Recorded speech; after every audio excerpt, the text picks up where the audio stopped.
Montserrat.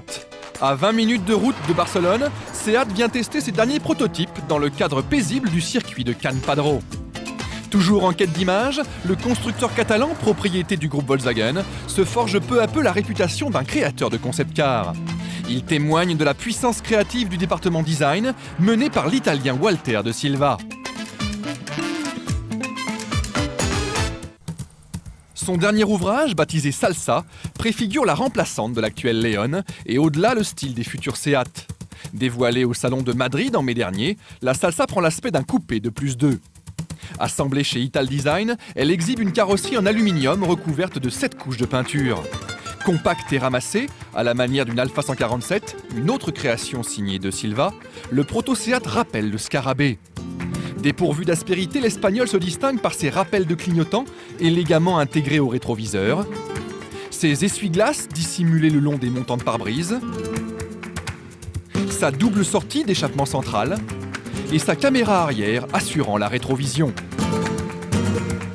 La Salsa dévoile également un haillon en 2 parties, à la cinématique originale, et un coffre doté d'un plateau coulissant. Une télécommande provoque le déverrouillage des poignées de porte affleurantes. L'accès aux places arrière, lui, est facilité par l'abaissement des vitres latérales.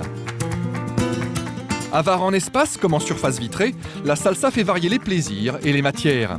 La noblesse et la froideur de l'aluminium côtoient une planche de bord dont le toucher rappelle celui du pétale de rose. Si la Salsa brille par son design sans épines, elle inaugure une nouvelle conception de conduite. On peut paramétrer sa voiture à l'aide de cette molette. 3 modes sont proposés, City, Sport ou Confort. Ils interviennent sur la fermeté de la suspension, les lois de passage de la boîte de vitesse, les informations disponibles au tableau de bord et la position de conduite. Le mode City, par exemple, sélectionne la transmission automatique, alors que le mode Confort assouplit l'amortissement. La Salsa ne roule pas seulement dans les allées des bureaux d'études. Même s'il ne s'agit que d'un prototype unique, ses caractéristiques sont semblables à celles d'une voiture de série. Le moteur, un V6 2,8 litres, 250 chevaux, la transmission, 4 roues motrices, et la boîte de vitesse type Tronic proviennent du groupe Volkswagen. De quoi espérer un comportement plutôt épicé. Mais bridée pour des raisons de sécurité, la Salsa n'offre pas les performances escomptées.